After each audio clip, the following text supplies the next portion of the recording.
Strong textures like these are no problem at all. Watch the video to see how it's done.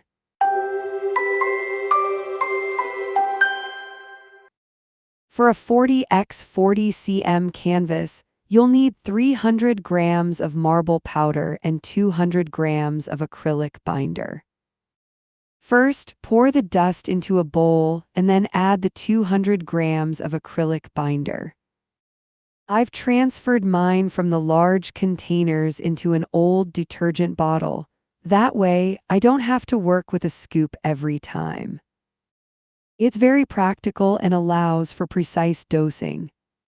Then mix the two together with a spoon. It's the easiest tool to clean later and gives you the best control over the mixture. At first, it may seem like there's too little binder, but that's not the case. The ratio is just right.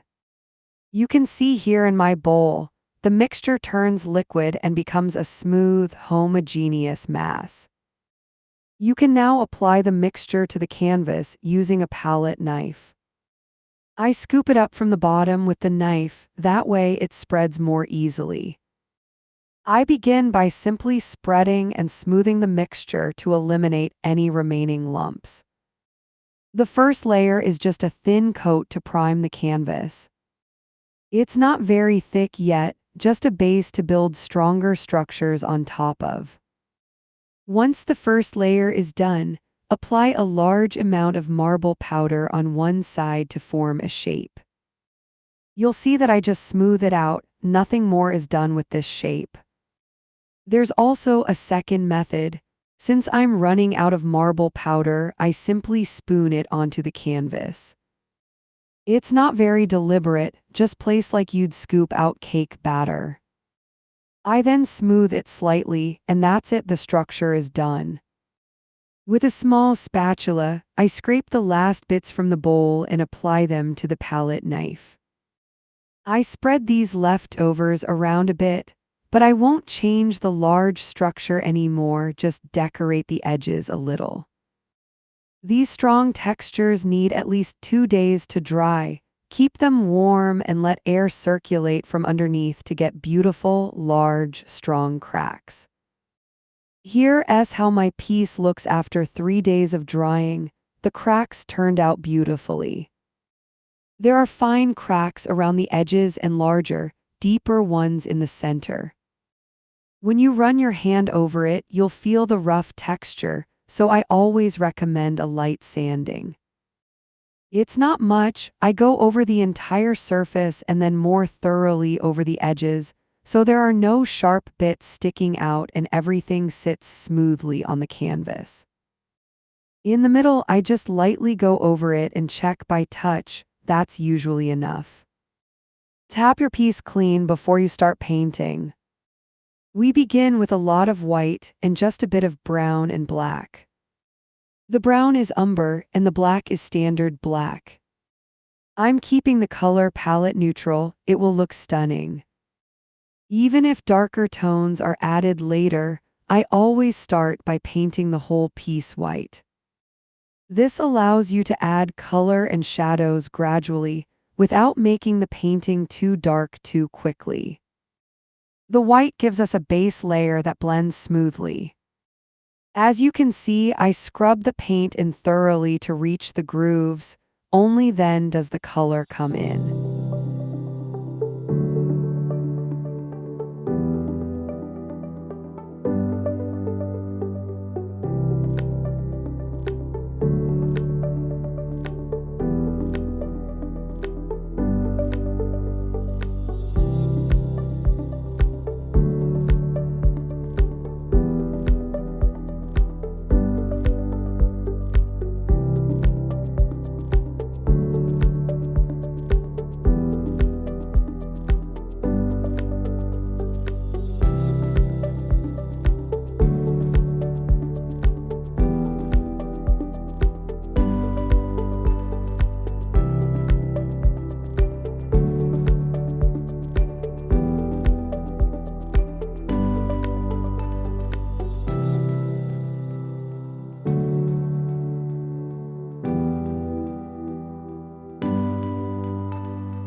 can also bring in highlights again.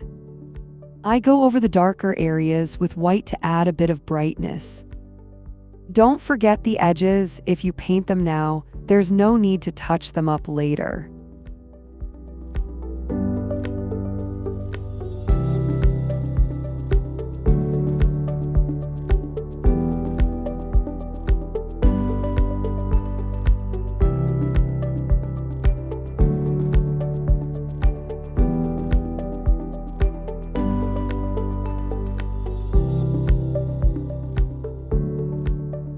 Once this layer has dried, I take some brown paint and thin it out a lot, creating a very fluid paint. I do this on a plate. It's just a small amount, but the dilution makes a lot of usable paint. It really needs to be liquid, no clumps, or it won't work and will leave blotches. The goal here is to highlight the structure by letting the dark paint run into the cracks. So I brush the entire painting with this liquid color. I focus especially on the deep grooves to make sure the liquid seeps in. Then the entire piece is covered, because in the next step we'll reveal the lighter areas again. If you spray a bit of water on it, the structure becomes even clearer, and you can begin dabbing the surface with a cloth to expose brighter areas, perhaps in the center. You'll need to see what suits your artwork. Ultimately, it's a matter of taste.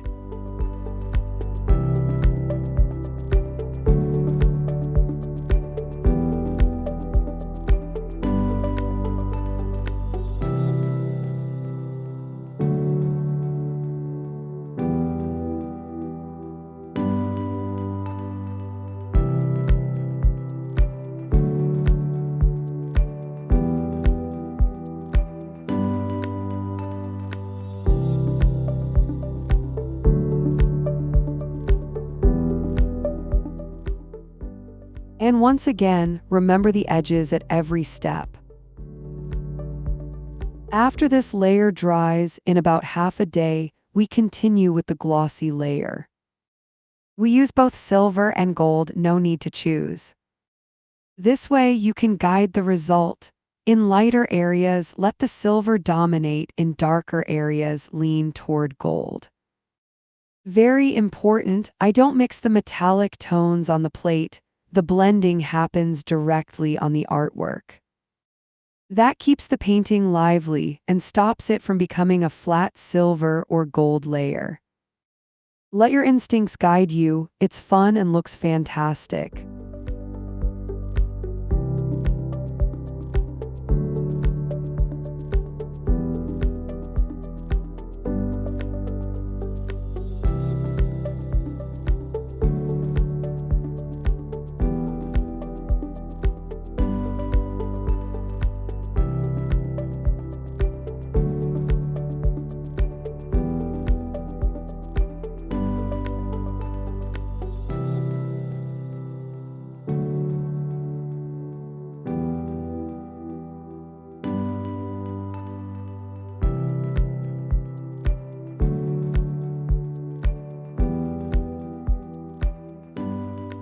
To keep the structure visible, take a bowl of water and a sponge, soak it, then wring it out and lightly rub over the raised areas. This takes off some of the silver sheen. It looks very natural because the sponge only hits the highest points, just as you can see here in the video, and the texture becomes even more pronounced.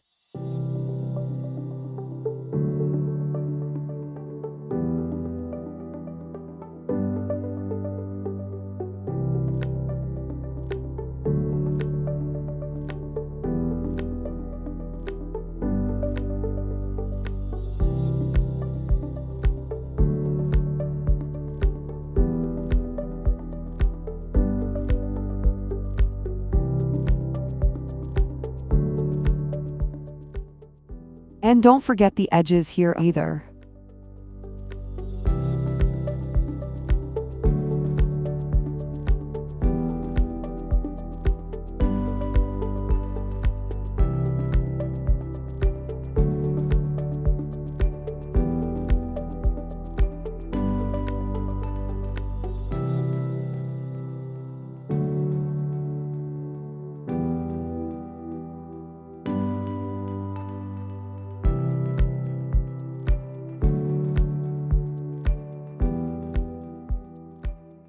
Because of the metallic layer, the depth has lost a bit of its darkness.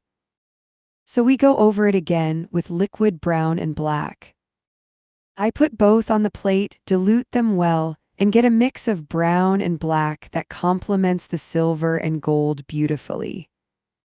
Stir well so it's very thin. We don't want thick paint at this point, but something as fluid as water. Then I add the black, also thinned, and start reinforcing the depth in the center areas. Spray your piece beforehand so the color flows into the grooves more easily, and then apply it selectively.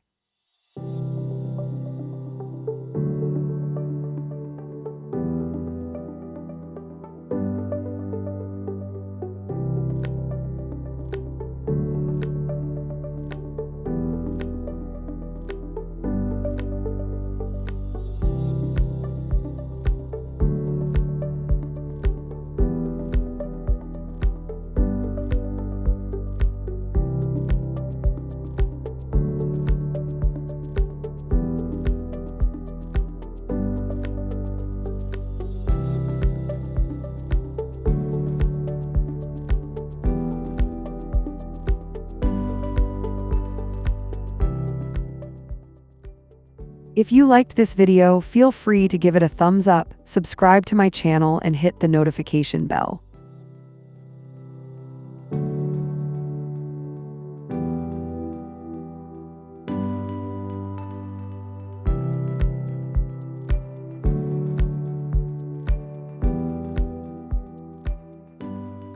After this liquid layer has dried again for about half a day, you can varnish. Since the surface is shiny, I recommend using a gloss varnish to enhance the metallic effect. As always, I use an acrylic varnish, thinned with a little water to make it easier to apply and to reach into the grooves. Varnish the entire piece. Be careful not to clog the texture. You need the varnish to get in, but if there's too much, you can go over it with a brush to remove the excess.